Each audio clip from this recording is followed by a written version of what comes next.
Dear students, आज आपणे धोरण 7 विषय विज्ञान में सेमिस्टर 2 में पाठ 13 दूषित पानी वार्ता स्वाध्यायનું संपूर्ण सोल्यूशन જોવાના છે। તે પહેલાં ફ્રેન્ડ્સ, જો તમે આપણી ચેનલ પર નવા હોય, હજુ સુધી આપણી ચેનલને તમે સબસ્ક્રાઈબ ના કરી હોય તો લાલ રંગનું સબસ્ક્રાઈબનું બટન જરૂરથી દબાવજો અને વિડીયોને તમારા ફ્રેન્ડ્સ સાથે શેર કરવાનું બિલકુલ ના ભૂલતા। ચાલો આપણે સોલ્યુશન જોઈ લઈએ। પ્રશ્ન 1, ખાલી જગ્યા પૂરો। પહેલી ખાલી જગ્યા, પાણીના શુદ્ધિકરણની પ્રક્રિયા એ ખાલી જગ્યા દૂર કરવાની પ્રક્રિયા છે। જવાબ આવશે પ્રદૂષકો દૂર કરવાની પ્રક્રિયા છે। બીજી, ઘર દ્વારા મુક્ત થતું ગંદુ પાણી એ ખાલી જગ્યા કહેવાય છે, એને સીવેજ કહેવાય છે। ત્રીજી ખાલી જગ્યા, સુકાયેલ ખાલી જગ્યા એ ખાતર તરીકે ઉપયોગી છે। જવાબ આવશે સુકાયેલ કાદવ એ ખાતર તરીકે ઉપયોગી છે। ચોથી ખાલી જગ્યા, ગટરોની પાઇપલાઇન ખાલી જગ્યા અને ખાલી જગ્યા દ્વારા બંધ થઈ શકે છે। જવાબ આવશે ખાદ્ય તેલ અને ચરબી દ્વારા બંધ થઈ શકે છે। પ્રશ્ન 2, सीवेज શું છે? સારવાર ન પામેલ सीवेजને नदी के दरिया में छोड़वी शा माटे हानिकारक छे? जवाब, सीवेज ए घरों, उद्योगों, हॉस्पिटलों, कार्यालयों अने बीजी अनेक जग्याएथी मुक्त थतो प्रवाही कचरो छे। सारवार न पामेल सीवेज स्वास्थ्य माटे हानिकारक छे। ते जल प्रदूषण अने भूमि प्रदूषण करी शके छे। ते जमीननी सपाटी परना जलाशयों अने भूगर्भ जल बंनेने प्रदूषित करे छे। तेथी तेने नदी के दरिया में छोड़वी हानिकारक छे। प्रश्न 3, तेल अने चरबीयुक्त पदार्थों गटर में शा माटे न छोड़वा जोईए? समझाओ। जवाब, तेल अने चरबीयुक्त पदार्थों ने गटर में नाखवामां आवे तो ते चीकासवाळा होवाथी पाइप में जामी जाय छे। वળી तेनी साथे माटी के कचरो पण जामी जाय छे। आथी गटर में पाणी वहेवामां रुकावट पैदा करे छे अने परिणामे गटरो ब्लॉक एटले के जाम थई जाय छे। परिणामे गटरोमांथी गंदू पाणी उभराय छे। आथी तेल અને ચરબીયુક્ત પદાર્થો ગટરમાં છોડવા જોઈએ નહીં। પ્રશ્ન 4, ગંદા પાણીની સારવાર દરમિયાન શુદ્ધિકરણ માટેના જુદા જુદા તબક્કાઓ સમજાવો। અગત્યનો પ્રશ્ન છે। જવાબ, ગટરના ગંદા પાણીની સારવાર વેસ્ટ વોટર ટ્રીટમેન્ટ પ્લાન્ટ દરમિયાન શુદ્ધિકરણ માટેના જુદા જુદા તબક્કાઓ નીચે મુજબ છે। 1, ગટરના ગંદા પાણીને બાર સ્કીન એટલે યાંત્રિક રીતે ફિલ્ટરમાંથી પસાર કરવામાં આવે છે। આથી મોટી વસ્તુઓ જેવી કે ચીથરા છે, લાકડીઓ, પ્લાસ્ટિકના પેકેટ, હાથ રૂમાલ વગેરેને દૂર કરી શકાય છે। બીજું, પછી ગંદા પાણીને અવસાદન ટાંકામાં લઈ જવામાં આવે છે। અહીં પાણીના પ્રવાહની ઝડપ ઓછી કરી દેવામાં આવે છે। ત્યાં રેતી, કાંકરી પથ્થર વગેરે નીચે અવસાદિત થાય છે। ત્રીજું, ત્યારબાદ પાણીને મોટા ટાંકામાં લાવવામાં આવે છે। ટાંકો મધ્ય ભાગ તરફ ધરેલો હોય છે। તે ભાગમાં મળ જેવા નકામા ઘન પદાર્થો તળિયે બેસી જાય છે, જેને સ્ક્રેપર દ્વારા વારંવાર દૂર કરવામાં આવે છે। તેને કાદવ કહે છે। પાણી પર તરતા તેલ અને ચરબી જેવા પદાર્થોને સ્ક્રેમર દ્વારા દૂર કરવામાં આવે છે। આ રીતે પ્રક્રિયા પામેલ પાણીને સ્વચ્છ પાણી કહે છે। સ્ક્રેપર દ્વારા દૂર કરેલા કાદવને અલગ ટાંકામાં લઈ જવામાં આવે છે। ત્યાં અજારક બેક્ટેરિયા તેનું વિઘટન કરી બાયોગેસ ઉત્પન્ન કરે છે। ચોથું, શુદ્ધિકરણ પામેલ પાણીમાં એરેટર દ્વારા હવા ઉમેરવામાં આવે છે। તેમાં જાળક બેક્ટેરિયા વૃદ્ધિ પામી મળ, ખોરાકનો કચરો, સાબુયુક્ત કચરો અને બીજા અનિચ્છનીય પદાર્થોનું વિઘટન કરે છે. અમુક કલાકો પછી નિલંબિત બેક્ટેરિયા ટાંકામાં તળિયે એકઠા થાય છે, જેને ક્રિયાશીલ કાદવ કહે છે. ત્યારબાદ પાણીને ઉપરથી દૂર કરવામાં આવે છે. ક્રિયાશીલ કાદવમાં 97% પાણી છે. હવે પાણીને રેતી સૂકવણી પથારી અથવા મશીન દ્વારા દૂર કરવામાં આવે છે. સુકાયેલ કાદવ ખાતર તરીકે વપરાય છે. પ્રક્રિયા પામેલ પાણીમાં ખૂબ જ ઓછા કાર્બનિક પદાર્થો અને નિલંબિત દ્રવ્યો હોય છે. હવે તેને સમુદ્ર, નદી અથવા તળાવ કે જમીન પર છોડવામાં આવે છે. કુદરત ફરીથી તેને શુદ્ધ કરે છે. કેટલીકવાર પાણીને ક્લોરીન અથવા ઓઝોન જેવા રસાયણો ઉમેરી તેને જંતુમુક્ત કરવામાં આવે છે. જુઓ બાળમિત્રો, અહીં આકૃતિ દર્શાવેલી છે જેને તમારે પેન્સિલથી દોરવાની છે. અત્યાર સુધી આપણે જે આખી પ્રક્રિયા સમજ્યા છે એને અહીં રેખાકૃતિ દ્વારા દર્શાવવામાં આવેલ છે, જેમાં સીવેજ, એમાં મોટો કચરો, ચીથરા અને લાકડીઓ જે ફિલ્ટર થાય છે તે પણ દર્શાવેલું છે. ત્યારબાદ અવસાદન ટાંકી, જેમાં રેતી અને કાંકરી દૂર કરનાર ટાંકી પણ દર્શાવેલ છે.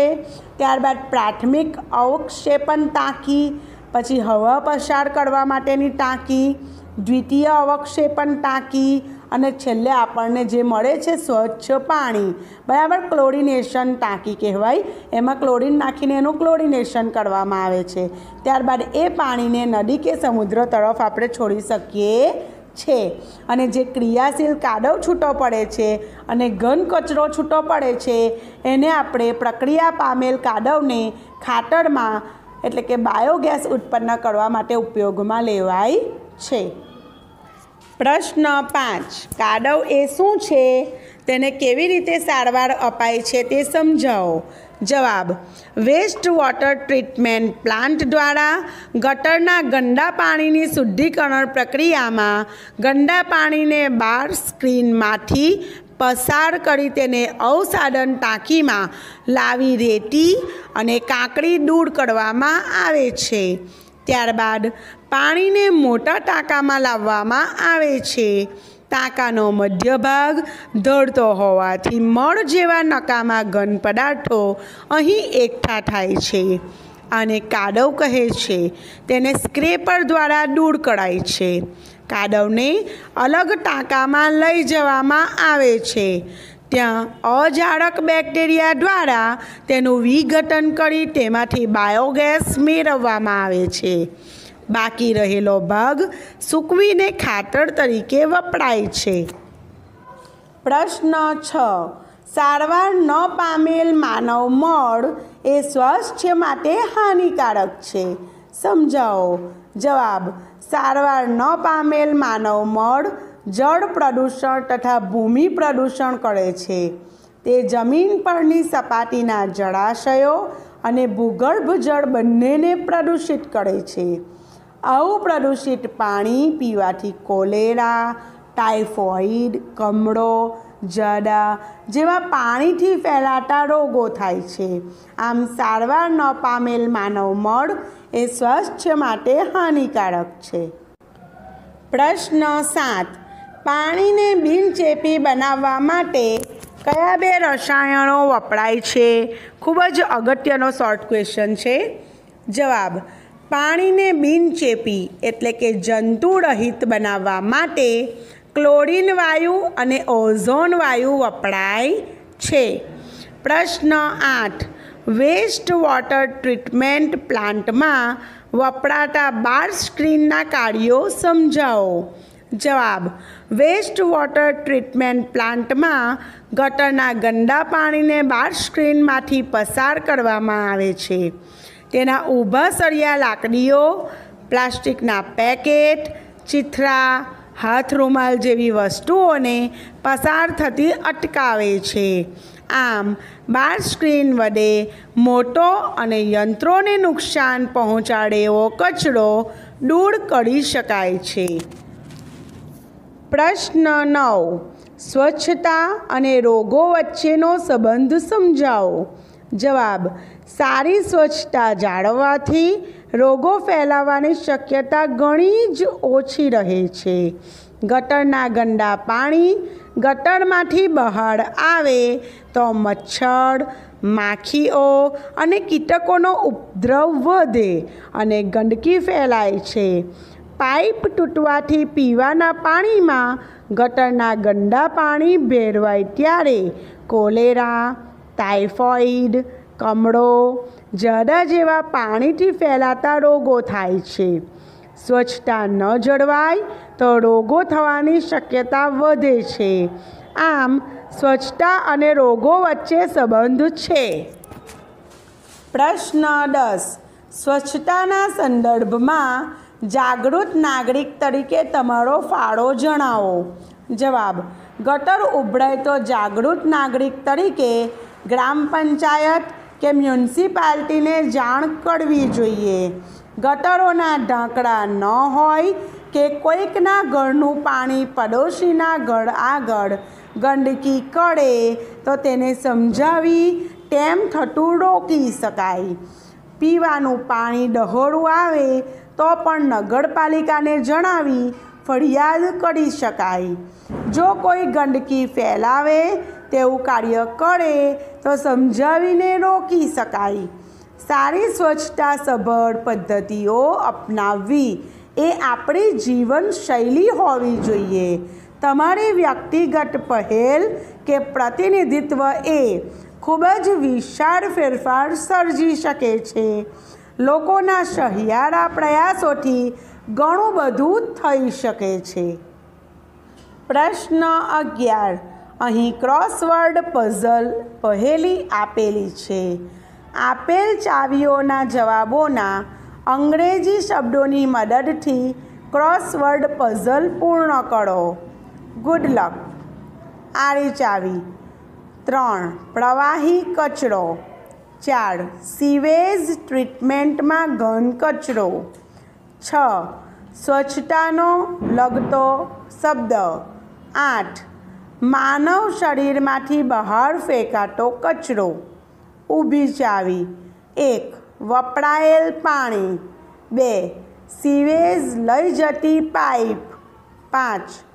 સૂક્ષ્મ જીવો જે કોલેરા માટે જવાબદાર છે. 7. પાણીને બિનચેપી બનાવતું રસાયણ. જુઓ બાળમિત્રો, અહીં અંગ્રેજી શબ્દો આપેલા છે અને ઊભી અને આડી ચાવી તમારે લખવાની છે, જે તમારે ચોપડીમાંથી જોઈને ડ્રો કરીને પેન્સિલથી સરસ રીતે લખી લેવાની છે. પ્રશ્ન 12. ઓઝોન વિશેના નીચેના વિધાનોનો અભ્યાસ કરો. 1. તે સજીવોના શ્વાસોચ્છ્વાસની ક્રિયા માટે જરૂરી છે. 2. તે પાણીને બિનચેપી બનાવવા માટે જરૂરી છે. 3. તે પારજાંબલી કિરણોનું શોષણ કરે છે. કે 4. તેનું પ્રમાણ હવામાં 3% જેટલું છે. આમાંથી કયા વિધાનો સાચા છે? A. 1, 2 અને 3. B. 2 અને 3. C. 1 અને 4. કે D. આપેલ તમામ. સાચો જવાબ છે 2 અને 3. તે પાણીને બિનચેપી બનાવવા જરૂરી છે. તે પારજાંબલી કિરણોનું શોષણ કરે છે. એ સાચા વાક્ય છે. આશા રાખું છું કે તમને બધા સ્વાધ્યાયના પ્રશ્નોના જવાબ સમજાઈ ગયા હશે. મિત્રો, જો વિડીયો ગમ્યું હોય તો લાઈક કરજો, તમારા ફ્રેન્ડ્સ સાથે એને વધુને વધુ શેર કરજો. અને હા, જો હજુ સુધી ચેનલને સબસ્ક્રાઈબ ના કરી હોય તો સબસ્ક્રાઈબ કરી લેજો. ફરી મળીશું. આવજો.